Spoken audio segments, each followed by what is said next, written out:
Welcome! In front of me I have Huawei Watch 4 Active, and I'm gonna show you how to check for the system or the firmware updates on this watch. First, we need to wake up the screen on our watch, and you can do it by pressing the crown button. After you wake up the screen, you can press the crown button again to open the menu. And then you can scroll through the menu by swiping on the screen, find the settings icon and tap on the settings icon to open the settings.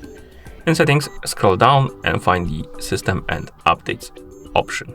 Tap on it and then tap on software updates. And here you can tap on check for updates and wait until the results come in.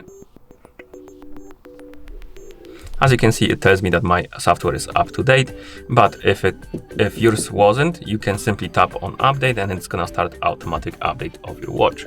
I recommend though to plug your watch to the charger during the update so the battery won't die during the updating process. And once you're done, you can press the crown button to go back to watch face. And that's how you check for the system or the firmware updates on this watch.